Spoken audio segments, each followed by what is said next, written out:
Exact decision देगा। अब आपको ध्यान रखिएगा कि यहां पर बीपीएससी क्या कर सकता है कि सुप्रीम कोर्ट के डिसीजन को, मतलब कि आरक्षण का जो मुद्दा है यहां पर, वो क्या हो सकता है, दो काम कर सकता है बीपीएससी। एक तो ये कर सकता है कि एक नोटिस में यह जारी कर सकता है कि भाई आरक्षण का मुद्दा सुप्रीम कोर्ट पे है, वहां पर जो डिसीजन होगा हम लोग इस पर काम कर सकते हैं।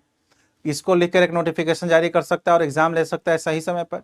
या हो सकता है कि आपको बिहार मतलब बीपीएससी जो है मतलब कि पुराने दर्रे पर ही एग्जाम ले ले, मतलब आरक्षण पे, क्योंकि नया तो अभी अप्लाई नहीं कर सकता, लागू नहीं कर सकता, क्योंकि सुप्रीम कोर्ट से स्टे। क्लियर? तो ये दो काम कर सकते हैं। या फिर हो सकता है कि यह वेट करे सितंबर तक, इनका फाइनल डिसीजन देखें कि सितंबर तक क्या बोलते हैं, उसके बाद ये उस समय नोटिफिकेशन निकालकर नवंबर में एग्जाम ले, ये भी हो सकता है। लेकिन बीपीएससी ने ऐसा कुछ नहीं बोला है।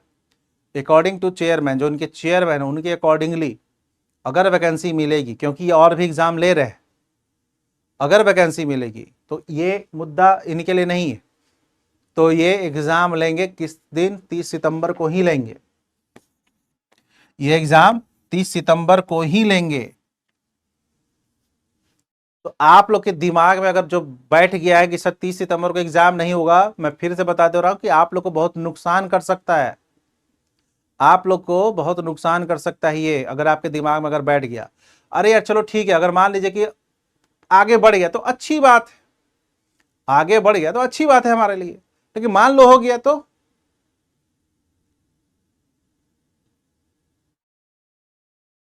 फिर तो उस समय आपको क्या हो सकता है, नुकसान हो सकता है ना। तो ध्यान रखिएगा, सुप्रीम कोर्ट ने कहा है कि स्टे जो है पटना हाईकोर्ट के द्वारा वो सही है, पटना हाईकोर्ट के द्वारा जो स्टे लगाया गया वो सही है। अब बिहार से देखो, बिहार सरकार दो चीजों पे कर सकती है। यहां पर जो वर्तमान सरकार है वो फंसे हुए हैं। क्यों फंसे हुए हैं? तो वर्तमान सरकार जो है फंसी हुई है, वो दो मुद्दों पे फंसी हुई है। एक तो मुद्दा आपको इनका ये है कि अब चूंकि एग्जाम नजदीक है ना, एग्जाम का डेट नजदीक है, तो इनको प्रेशर है कि अब नोटिफिकेशन कब निकाले। क्यों? जुलाई एंड होने वाला है, अभी तक कोई नोटिफिकेशन का अता पता नहीं है। अकॉर्डिंग टू बीपीएससी के अकॉर्डिंगली वो जुलाई में कभी भी नोटिफिकेशन निकाल सकते थे, यही नोटिस दिया था ना उन्होंने, लेकिन नहीं निकाला। नीतीश सरकार के पास क्या प्रॉब्लम है? उनके पास है कि चुनावी मुद्दा, अगर इलेक्शन जो है नजदीक है, अगर ये वैकेंसी नहीं निकालते हैं तो वहां पर सरकार को नुकसान झेलना पड़ सकता है बच्चों के द्वारा। अगर वह जो 65% आरक्षण वाला मुद्दा है वहां पर अगर छेड़छाड़ कर दिए तो फिर भी नुकसान झेलना पड़ सकता है। फंसे हुए हैं ये, इनको एग्जाम भी तुरंत कराना है, एग्जाम भी तुरंत कराना है। क्यों? क्योंकि वही रोजगार वाला मुद्दा। अब कोई भी हो, अभी एक चीज पूरा गवर्नमेंट समझ चुका है कि रोजगार का मुद्दा बहुत बड़ा मुद्दा है। यूपी इसका अच्छा एग्जाम्पल है।